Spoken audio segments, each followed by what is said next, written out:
يتولونه والذين هم به مشركون وإذا بدلنا آية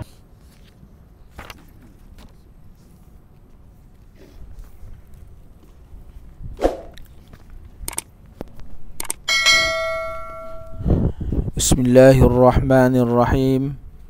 Alhamdulillahi rabbil alamin, wassalatu wassalamu ala ashrafil anbiya'i wal mursalin wa ala alihi wa sahbihi ajma'in.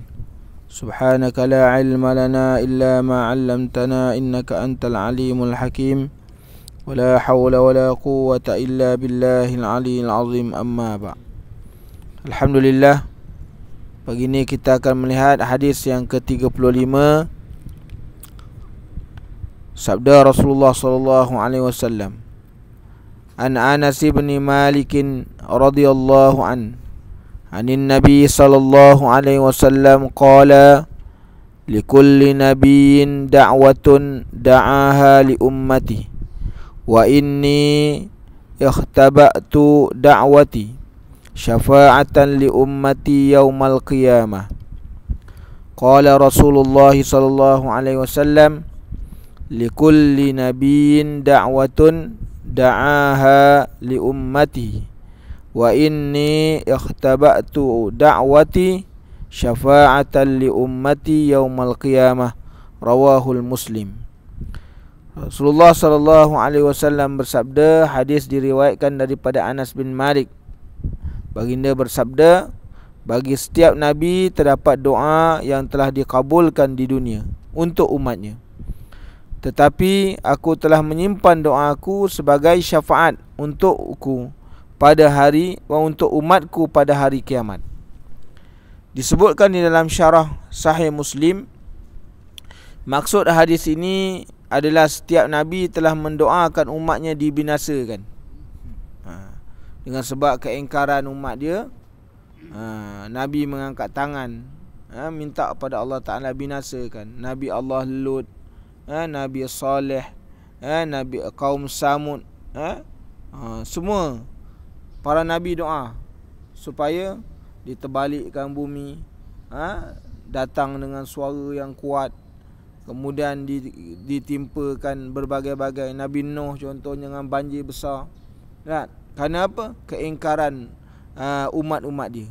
Melainkan Nabi SAW tidak mendoakan demikian. Hal ini kerana baginda akan memberi syafaat sebagai balasan kesabaran umatnya menanggung kesusahan di dunia.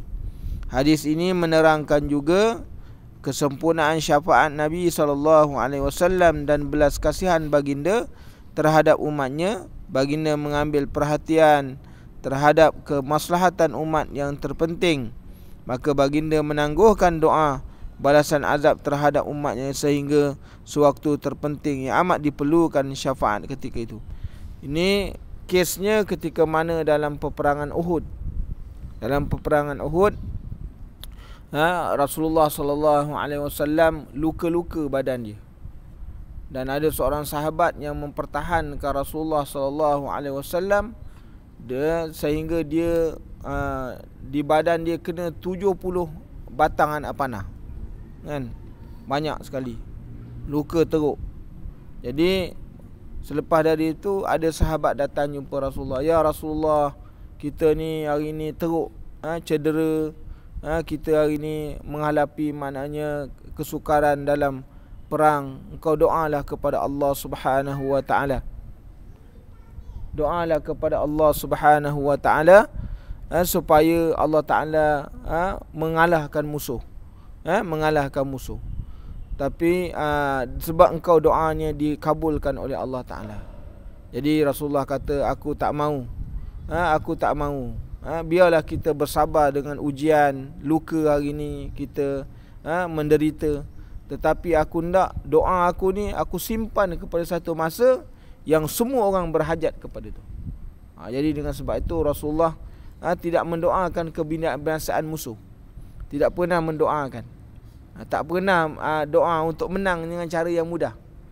Ketika mana Rasulullah lari ke Taif, dihalau ke Taif, dan orang-orang Taif membaling Rasulullah dengan batu sehingga luka Rasulullah ni, para malaikat datang bertemu Rasulullah. Ya Muhammad, minta kepada Allah, doa sekarang. Rasulullah kata, tidak, aku tidak akan berdoa selagi mana apa yang aku lakukan ni Allah tak murka dan dia tak marah kepada aku. Aku akan berusaha untuk agama. Aku akan usaha manusia ni. Sebab tu Rasulullah berdoa, bukan doa minta dibinasakan, doa Allahumma yahdi qaumun fa innahu la ya'lamu. Dia doa yang baik-baik. Jadi dengan sebab itu kita tengok Rasulullah sallallahu alaihi wasallam sangat sayangkan umat. Dengan tu tepatlah bila Allah Taala menyebut dalam Quran, laqad ja'akum rasulun min anfusikum azizun 'alaihi ma 'anittum harisun 'alaikum bil mu'minina raufur rahim. Jadi seorang nabi daripada kalangan kamu, orang yang cukup prihatin dengan dia punya umat dia, yang cukup ambil berat dan cukup susah hati apa yang akan dihadapi oleh umat dia. Hari ni kita sebagai seorang ayah pun belum tentu prihatin dengan anak-anak kita kan. Bila anak kita buat salah, lantak engkau lah, engkau punya pasal lah kan. Tapi Rasulullah sallallahu alaihi wasallam, walaupun kita ni bukan daripada keturunannya, tapi dia cukup ambil berat. Inilah tunjuknya kasih sayang seorang nabi, tak mahu makna umat-umat dia jadi menderita. Sebab tu Rasulullah sallallahu alaihi wasallam Allah Taala gambarkan bahawa sifat dia maknanya harisun alaikum, cukup maknanya menjaga, cukup mengambil berat tentang bagaimana kesudahan umat-umat dia. Inilah sebab tu kalau hari ni kalau kita tak merahirkan rasa sayang dan cinta kepada Rasulullah sallallahu alaihi wasallam, hanya dengan kita disuruh berselawat pun kita tak mahu, maka kita ni tak tahulah nak jadi orang yang macam mana, wallahu alam. Jadi dengan sebab itu kita lahirkanlah rasa, maknanya rasa kita punya syukur sebab kita ni menjadi umat Nabi Muhammad sallallahu alaihi wasallam, dan lazimkanlah kita berselawat kepada baginda Rasulullah sallallahu alaihi wasallam. Jadi insya-Allah kita akan sambung hadis yang ke-36, golongan yang mendapat syafaat insya-Allah. Bismillahirrahmanirrahim. Alhamdulillahirabbil alamin. Wassalatu wassalamu ala asyrafil anbiya'i wal mursalin wa ala alihi wa sahbihi ajma'in. Allahumma inna nas'aluka ilman nafi'a wa rizqan thayyiba wa amalan mutaqabbala. Allahumma arhamna bil Qur'an waj'alhu lana imama wa nuran wa hudan wa rahmah. Allahumma zakkirna minhuma nusina wa 'allimna minhuma jahilna warzuqna tilawatahu ana al-laili wa atrafan nahar waj'alhu lana hujjatan ya rabbal alamin. Rabbana atina fid dunya hasanah wa fil akhirati hasanah wa qina azaban nar.